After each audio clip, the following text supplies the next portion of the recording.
Hebreus capítulo 4. Fala assim: resta um descanso para o povo de Deus. Vamos falar, você pode falar, resta um descanso para o povo de Deus. Amém? O verso 1 diz assim: temamos, portanto, que, sendo deixada a promessa de entrar no descanso de Deus, suceda parecer que algum de vós tenha falhado.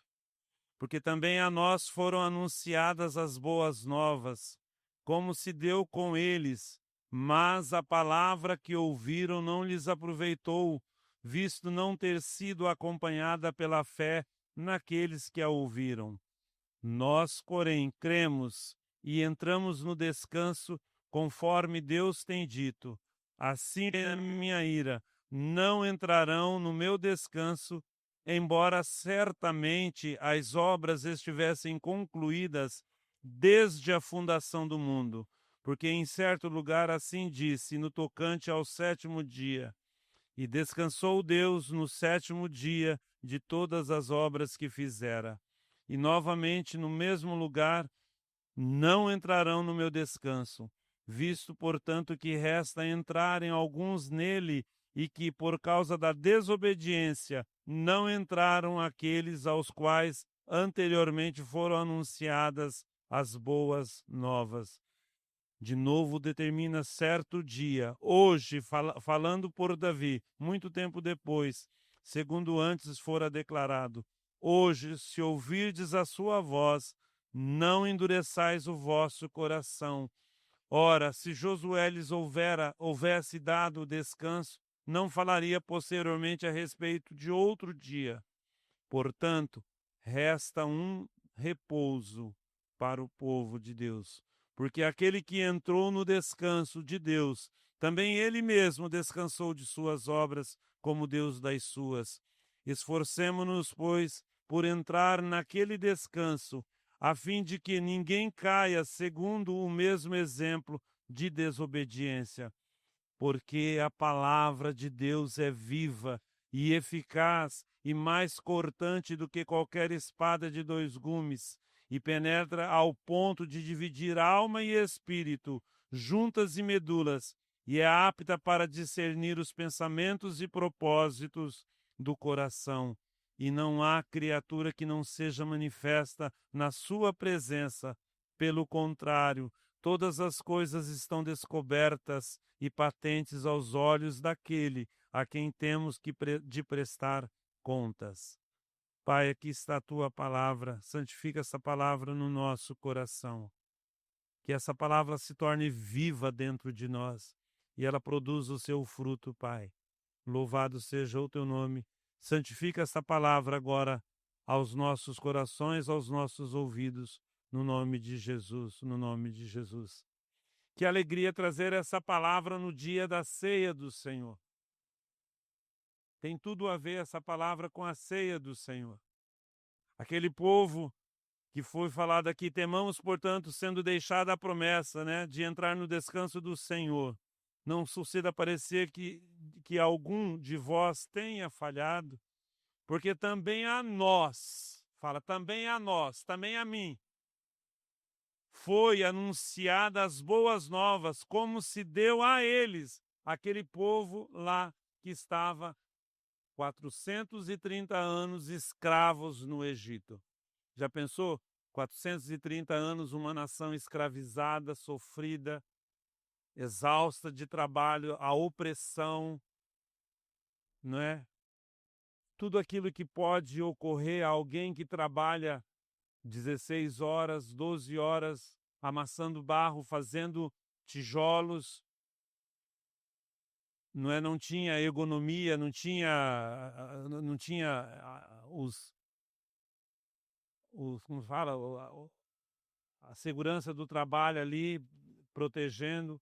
E eram escravos, irmãos. Tudo que eu e você vamos receber de Deus vem pela palavra, vem pela pregação da palavra. Tudo que nós vamos receber de Deus está relacionado à promessa que Deus fez. E Deus fez uma promessa a Abraão: saiba que a tua descendência será escravizada, na 4ª geração eles sairão de lá, mas eles serão escravizados. Então havia uma promessa dada por Deus a este povo, e este povo aguardava o seu libertador. Então, naquele dia, depois que Moisés se apresentou como o mediador, como aquele homem pelo qual Deus iria tirar o povo da terra do Egito, chegou o dia, raiou o dia da libertação. E nesse dia foi sacrificado um cordeiro perfeito. E o sangue desse cordeiro foi passado nos umbrais das portas, para que o destruidor não pudesse entrar. Deus sabia que tanto o egípcio como o judeu não havia perfeição moral, ética, não havia alguém que pudesse ser salvo a não ser através do cordeiro. O cordeiro foi sacrificado, o sangue foi colocado, e naquela noite o Senhor visitou o Egito com juízo, e houve morte, houve juízo na terra do Egito, e o povo de Israel, os israelitas, foram salvos, porque houve um cordeiro sacrificado. Então, foi pregada a palavra para eles.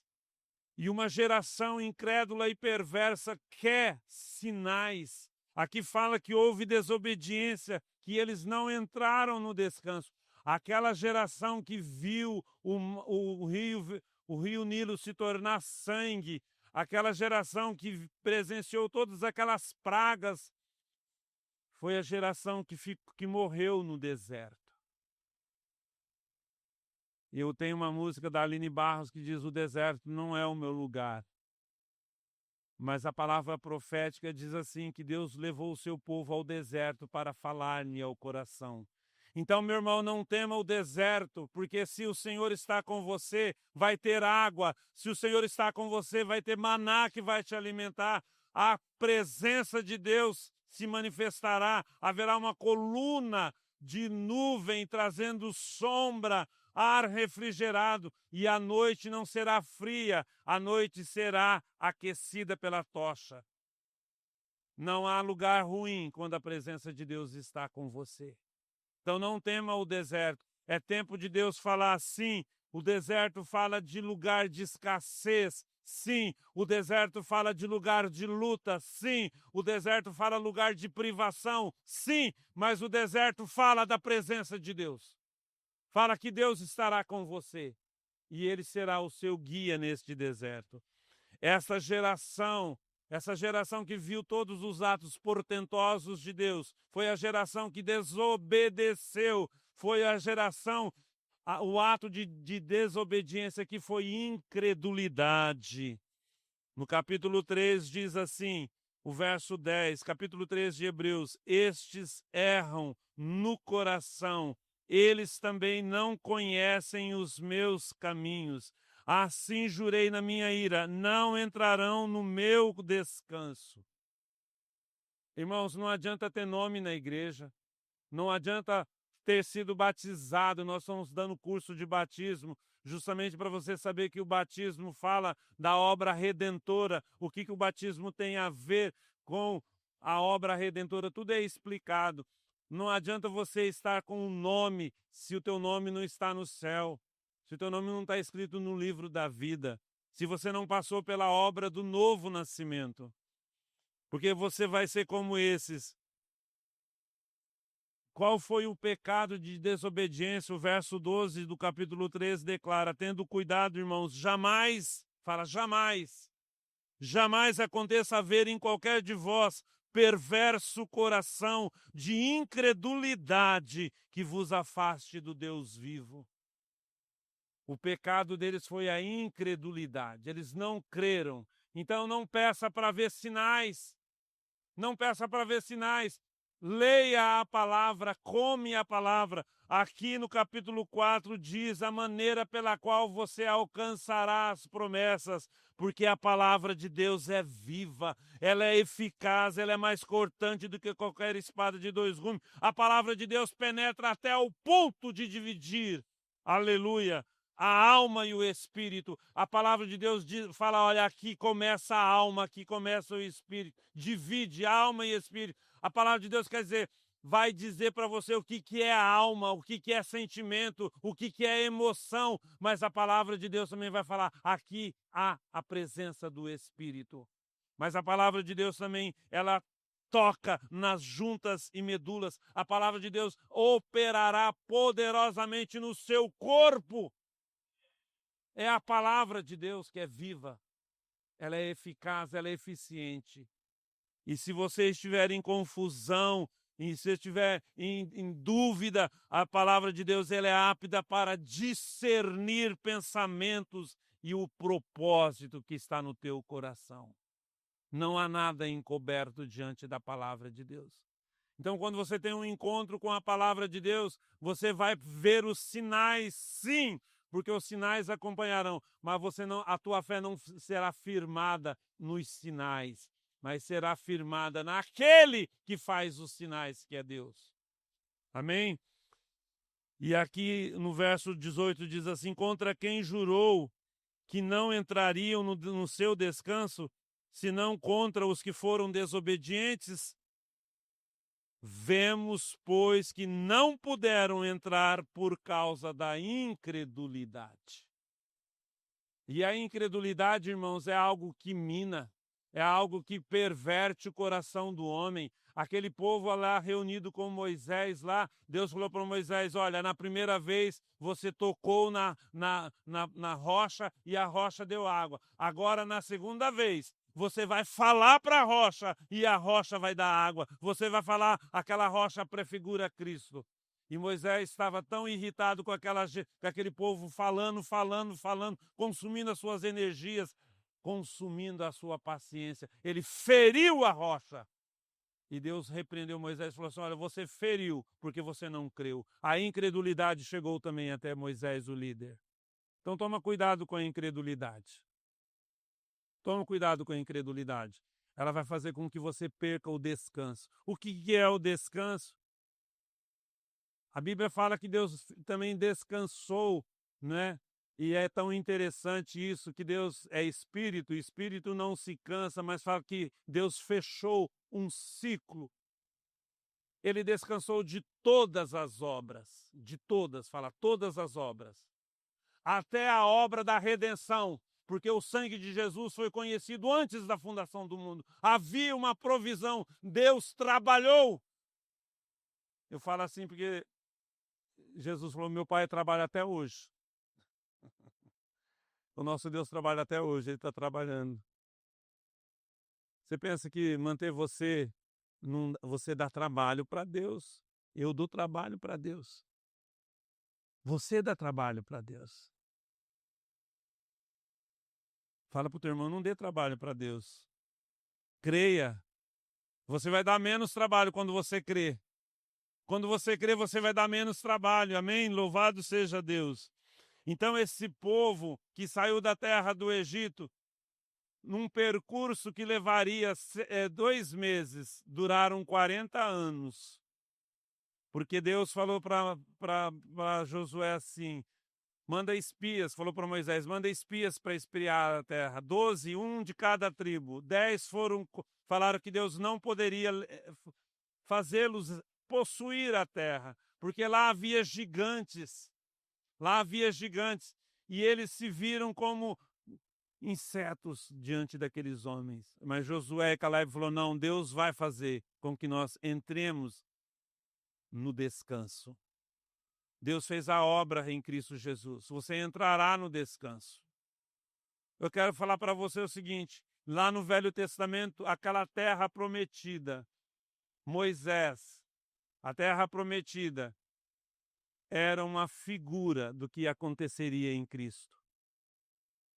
O descanso no Novo Testamento fala de uma pessoa.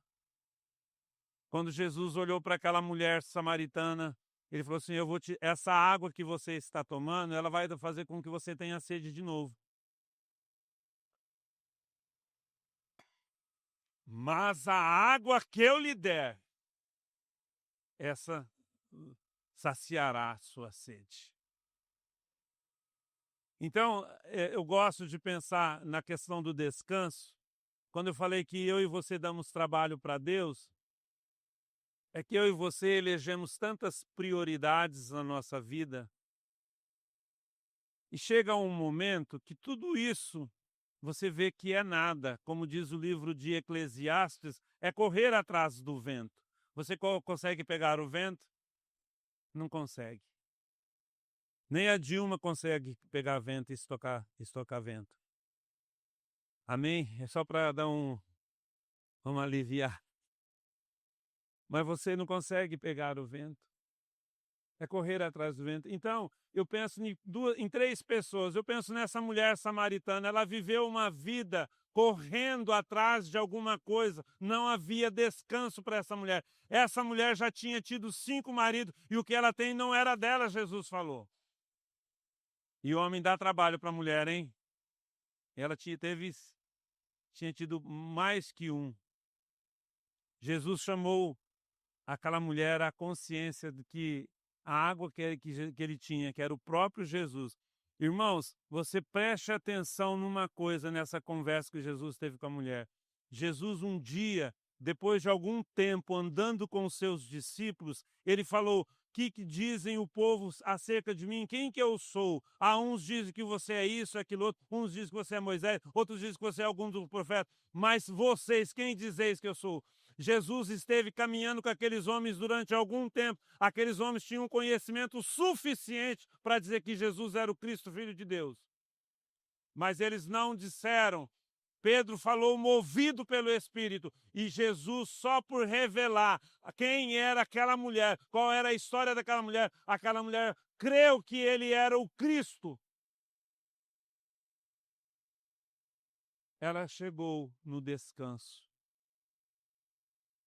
E quando ela percebeu que ele era o Cristo, ela largou tudo e foi anunciar aos seus patrícios: olha, aqui tem um homem que diz tudo que eu estou fazendo, e vocês sabem o que eu estou fazendo. Porventura não é ele o Cristo?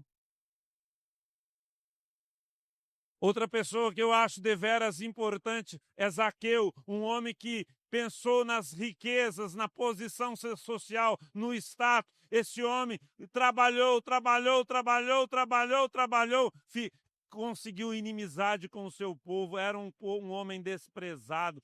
As crianças deles não podiam frequentar os shoppings, as crianças deles não podiam ir para lugar nenhum. Ah lá o filho do Zaqueu, aquele ladrão, como hoje está acontecendo no Brasil para algumas pessoas. E aquele homem, ele ouve de Jesus, ele sabe, quando a gente vem para Jesus, a gente perde a compostura, perde a ética, perde tudo. Aquele homem bem vestido, trajado de terno e gravata, bem apessoado, aquele homem cheiroso, de repente trepa numa figueira brava. Diz que aquelas figueiras bravas tinham até espinho. E fica lá em cima. Jesus vai passar por aqui. E Jesus passou. E Jesus falou: Zaqueu, Zaqueu, desce depressa. Acho que ele levou um susto. Como que ele sabe meu nome? Como que ele sabe meu nome? Zaqueu estava cansado, irmãos. Como aquela mulher samaritana estava cansada da vida. Ela precisava de um descanso. De repente, essa palavra está para você que está cansado de muitas coisas. Você precisa ter um encontro com Jesus nesta manhã. Ah, mas eu sou crente. Você precisa ter um encontro com aquele que pode dar descanso para você. E Jesus olhou e Jesus falou para Zaqueu: ó, hoje veio salvação a esta casa, porque este também é filho de Abraão. Só há descanso em nós quando nós chegamos à conclusão que nós somos filhos, e se somos filhos, nós chegaremos à casa do Pai. Jesus falou: eu sou o caminho, eu sou a verdade, eu sou a vida. Ninguém vem ao Pai. Ele é Deus, ele vai levar-nos ao encontro do Pai. Mas o Pai é Deus, mas muitos só terão um encontro com Deus. E Deus se manifestará como juiz. Você precisa ter um encontro com Jesus para ter um encontro também com o Pai. e receber o descanso. Então, sexo, prazeres da carne não traz descanso. Riquezas, posição, status também não traz riqueza. Religião também não traz. Nicodemos, um homem velho, procurou Jesus de madrugada, de noite. E Jesus falou algo assim que era impossível para um homem. E é impossível até para essa criança que acabou de chorar, nascer de novo, entrar dentro da mãe e nascer de novo. Nicodemos, a mãe dele já tinha até partido. Como que eu vou nascer de novo? E quando você está afastado de Deus, você se cansa tanto com tantas as coisas que você perde até o raciocínio e o tino das coisas que são verdades que você deveria saber. Jesus repreende Nicodemos e fala assim: você, como um homem da religião, um homem experimentado, está achando que o novo nascimento que eu estou falando é esse nascimento da carne. O que é nascido da carne é carne, o que é nascido do espírito é espírito. Você precisa nascer de novo é no espírito, Nicodemos. E Nicodemos, mesmo que foi procurar Jesus de noite, ele teve um encontro com Jesus e ele descansou. Por que que eu sei que ele descansou no momento mais crítico de Jesus? Nicodemos estava ali, Jesus estava morto. Nicodemos e José de Arimateia vão até a autoridade e pedem o corpo do seu Senhor, do seu Salvador. A gente pensa, talvez, lendo essa palavra, pensa só no povo de Israel, que precisava de descanso, porque viveu 430 anos, mas essas pessoas talvez estavam fazendo até coisas que lhe traziam certo prazer e certo descanso. O dinheiro é bom, o dinheiro traz ajuda na felicidade. Um relacionamento sexual com alguém que você gosta, um relacionamento de casamento, também é bom, mas pode se tornar uma cadeia, uma prisão para você, essas coisas. Então, de repente, essas pessoas tiveram um tempo de perceber que elas estavam numa enrascada na vida delas. E elas não tiveram um encontro, não tiveram um descanso, um repouso. E elas encontraram Jesus e tiveram esse encontro, onde a vida delas foram transformadas e elas passaram por transformação e entraram em descanso. Irmãos, você, depois que morrer, você não vai ter necessidade que alguém lhe coloque 4 velas, uma no pé, outra na cabeceira, para iluminar o teu caminho, porque Jesus, que é a luz do mundo, te deu descanso e te deu orientação para você chegar à casa do Pai, porque Ele é a tua luz. Ele é a tua luz. Amém?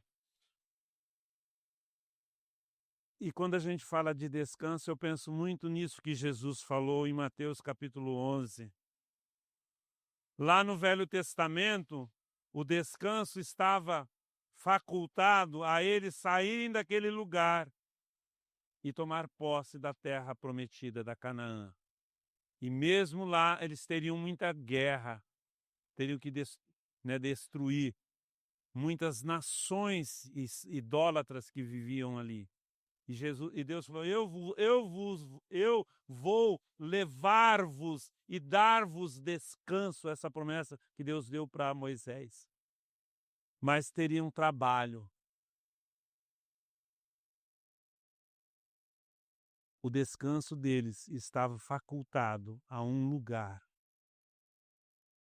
A destruição do inimigo. Protegidos num lugar. Mas a palavra de Deus em Mateus 11, 28 e 30, Jesus falou assim: vinde a mim, todos os que estáis cansados e oprimidos, e eu vos aliviarei. Tomai sobre vós o meu jugo e aprendei de mim, que sou manso e humilde de coração, e encontrareis descanso para as vossas almas, porque o meu jugo é suave e o meu fardo é leve. Eu tenho uma notícia para você também. Apesar de você experimentar tudo isso em Cristo Jesus, você tem descanso. A promessa aqui na terra, do lugar de descanso, não é aqui. Não é aqui. Fala, não é aqui. Não é. É só perguntar para quem morreu.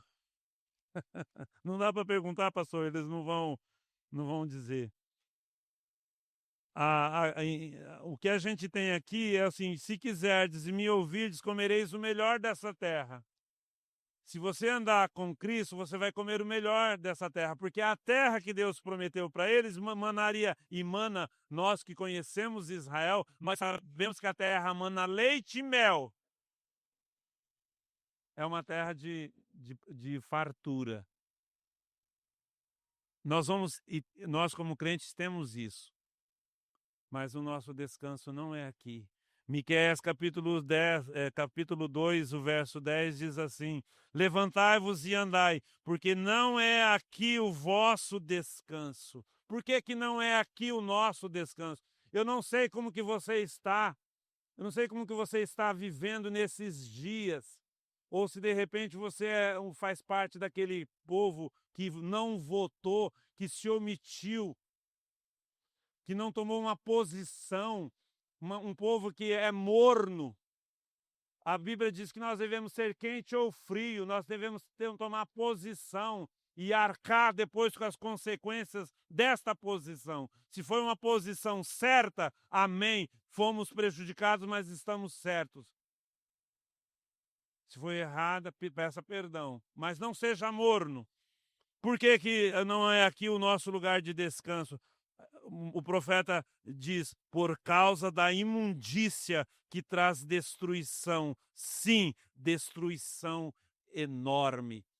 Nós estamos vendo a imundícia, irmãos. Nós estamos vendo a imundícia aí, ó, ao nosso redor. Nós estamos vendo o certo sendo chamado de errado e o errado de certo. Você não trabalha numa escola, eu trabalho numa escola, eu sei o que eu estou falando. A perversão que o diabo está operando nas crianças. Viu, você que tem criança aí no colo, a responsabilidade de ensinar é sua, não é da escola. Criança de 5 ou 6 anos já com perversão, porque tem visto imagens. Pais, não dê celular para a criança, não dê celular. Não permita que as crianças vejam coisas que elas não podem ver. Crianças tocando nas partes íntimas de outra criança. Isso a gente está presenciando nas escolas. E você tem que chamar um pai, uma mãe e falar: olha, o que você está. O que essas crianças estão vendo em casa, com quem elas moram, com quem que elas ficam. Até a gente que falar para um homem assim: olha, você e a sua esposa, a sua criança dorme no mesmo quarto, que você não pode dormir entre vocês. Uma hora vocês vão estar fazendo as coisas, a criança vai estar assistindo as coisas íntimas de casais. A gente tem que falar isso. A igreja está quieta. Mas como que você tem vivido esses dias? Você tem orado? Você tem buscado a presença de Deus? Ou você também tá morno, está inerte? Tudo isso que está acontecendo.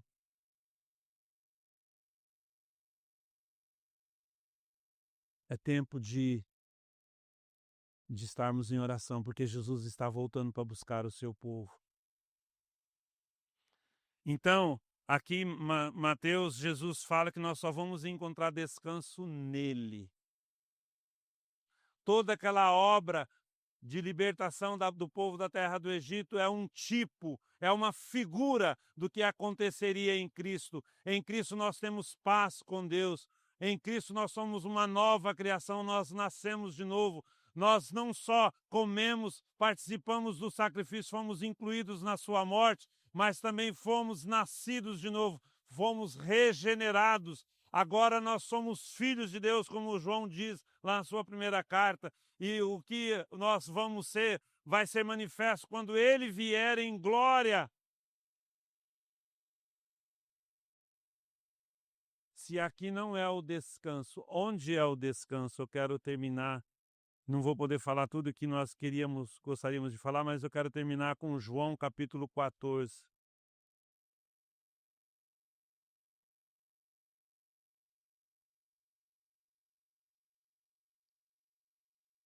João 14 diz assim: não se turbe o vosso coração, credes a fé, credes em Deus, credes também em mim. Note, também a nós foi anunciada a palavra que foi anunciada a eles, mas na vida deles essa palavra não teve efeito algum, porque não estava alinhada, não estava misturada. Tem uma tradução que diz assim, não estava misturada com a fé. Não adianta Deus falar algo para você se você não crê. Igreja, preste atenção, a Bíblia é a palavra de Deus, às vezes ela é literal, você tem que crer, você não tem que interpretar, você não tem que ficar querendo fazer da Bíblia nariz de cera.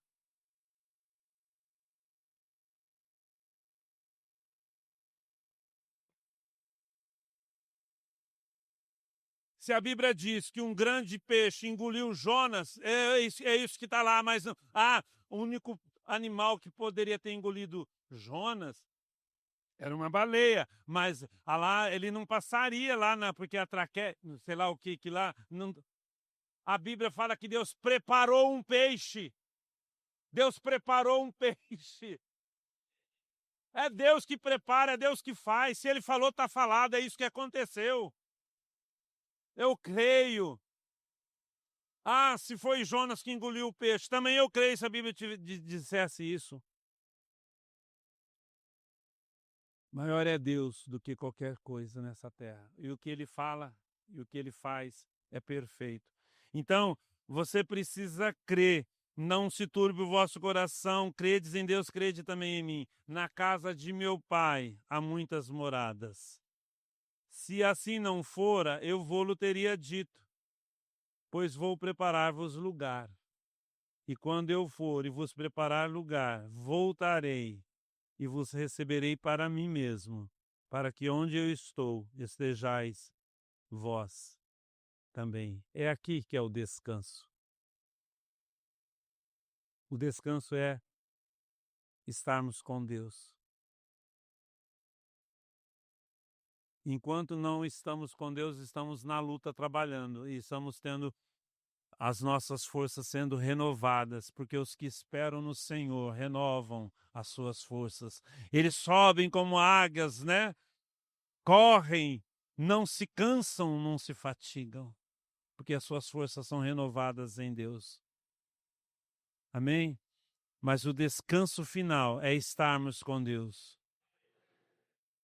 Hei de ver meu Salvador, redimido junto dele eu hei de estar. Hei de ver meu Salvador, os sinais dos cravos hei de contemplar. Você vai contemplar o preço, o trabalho que você deu para o Senhor Jesus. Foi trabalho. Isaías 53 diz que ele verá o trabalho da sua alma e se alegrará. Ele se alegrará em ti. Talvez você pense, eu nunca dei alegria para ninguém, eu só dou preocupação e tristeza. Tem gente que só dá, né, preocupação e tristeza. Mas a Bíblia diz que Jesus verá o trabalho da alma dele e se alegrará. Ele se alegrará em ti, ele se alegrará por ti. O descanso está vindo, meu irmão. Jesus está se aproximando. Ele prometeu que ia preparar lugar. Você que não teve casa, você que não tem expectativa de ter um lugar para morar, ele preparou um lugar para você na casa do Pai. Ele sabe que você é enjoado, que você gosta de ar-condicionado, ele sabe que você não gosta disso, não gosta. Ele foi preparar lugar para você, para que você possa ter descanso. A casa do Pai é bom, né? Tem uns filhos aí que precisa sair da casa do pai, né? Mas que já cresceu o suficiente para sair. Mas na casa do pai tem água de graça, tem internet de graça, tem, né? Alguém trabalhou. E Jesus falou que meu pai trabalha até hoje. Ele é médico dos médicos que cura você se você estiver doente nesta manhã. Se você não está em descanso porque está doente, ele vai curar você. Eu quero terminar só lendo esse verso aqui de que nós lemos de Hebreus. Talvez você está desalentado, incrédulo, talvez você está cansado. O verso 9 diz: portanto, resta um repouso para o povo de Deus. Você é povo de Deus? Levanta a mão. Há um repouso para você. Há um tempo de repouso. Há um tempo de descanso. Irmãos, eu sou uma pessoa que eu trabalho desde os 7 anos de idade. Eu estou com 65 anos, quase 60 anos trabalhando. Eu estou cansado de trabalhar. Às vezes eu estou 40 horas lá na escola, eu não vejo a hora de chegar o tempo. E talvez você tenha esse tipo de sentimento pelo tipo de vida que você leva. Você está cansado, você quer descanso. Mas esse descanso físico, Deus renova, restaura as suas forças nessa manhã. Ele te dá ânimo. A presença de Deus, na presença de Deus há abundância de alegrias, delícias perpetuamente. O Salmo 16 nos declara. Mas há um descanso que eu e você precisamos ter, que só tomaremos posse quando nós vermos o nosso Senhor. E que esse cântico que nós cantamos o coro seja uma realidade na sua vida. Hei de ver meu Salvador, redimido junto dele eu hei de estar. Hei de ver meu Redentor, os sinais dos cravos hei de contemplar. O seu preço vai estar na mão do Senhor. Ele entregou a vida para ti, para que você tivesse descanso, tivesse paz com Deus. Você não está mais brigado com o Pai. Levanta a igreja para a oração. Resta um descanso para o povo de Deus. Feche os seus olhos. Talvez você está cansado por alguma coisa. E assim como Jesus se apresentou aquele dia, sentado naquele poço, assim como Jesus aquele dia passou por debaixo daquela árvore e falou: Zaqueu, assim como naquele dia de noite, de madrugada, não sei as horas, em que Nicodemos o procurou, o Senhor está aqui nesta manhã e dizendo para você: eu estou aqui. Talvez ele esteja falando o teu nome agora, porque você tem nome e você precisa de descanso. Você precisa depositar aos pés do Senhor Jesus tudo o que te traz dor, tudo o que te faz estar cansado e oprimido, porque Ele quer te aliviar nesta manhã. Ah, pastor, mas eu sou um crente, eu estou passando por essas lutas, eu estou cansado. Mas Ele está aqui para aliviar o seu fardo. Lança sobre Ele todo o seu fardo, toda a sua preocupação, porque o cuidado dEle é manifesto sobre a sua vida nesta manhã. E você vai encontrar descanso. Ah, meu irmão, tem coisas que só Deus pode fazer. Não adianta você ficar de noite acordado. Não adianta você estar preocupado. É só Deus que pode fazer. É só Deus que muda coração. É só Deus que transforma. É só Deus que tem poder de curar o espírito, a alma e o corpo. É só Deus que tem poder de fazer isso através da palavra dele. Se você está passando por alguma situação que tem trazido desconforto a você, tem trazido dor a você, agora que todos estão com os olhos fechados, você pode levantar sua mão para Deus e Ele vai estar te visitando nesta manhã. Ele vai estar trazendo descanso para você. Pai, teus filhos estão com as suas mãos levantadas. Eu estou com meus olhos abertos, porque eu estou testificando que haverá descanso para você nessa situação. O Senhor trocará. Eu não li Isaías 61. A obra de Jesus é curar os enfermos. A obra de Jesus. Por isso que o descanso está nele, não está nas coisas. A obra de Jesus, ele veio para pregar boas novas aos quebrantados, ele veio curar os quebrantados de coração, ele veio proclamar proclamar libertação aos cativos e pôr em liberdade os algemados. Ele veio apregoar o ano aceitável do Senhor e o dia da vingança do nosso Deus. Ele veio consolar os que choram e ele veio trocar o luto por óleo de alegria, em vez de pranto e vestes de louvor. Então, nessa manhã, o Senhor está tocando a sua vida. Receba o toque. Ele está te restaurando as suas forças. Ele está te abraçando nesta manhã. E Ele está fazendo a obra no teu coração. Mas descansa. Lança sobre Ele o teu fardo. Lança sobre Jesus a tua ansiedade, porque Ele tem cuidado de vós, Ele tem cuidado de você, Ele tem olhado por você, Ele tem contemplado a sua vida, Ele tem visto o seu andar, Ele tem visto o seu chorar, Ele tem contemplado as suas dificuldades. Ele é Deus e Ele pode te dar o descanso, Ele pode te dar o refrigério, Ele pode trazer o consolo que você precisa, Ele pode te curar nesta manhã. Pai, obrigado. Restaura as forças, traz cura, traz libertação aos teus filhos nesta manhã, em nome de Jesus.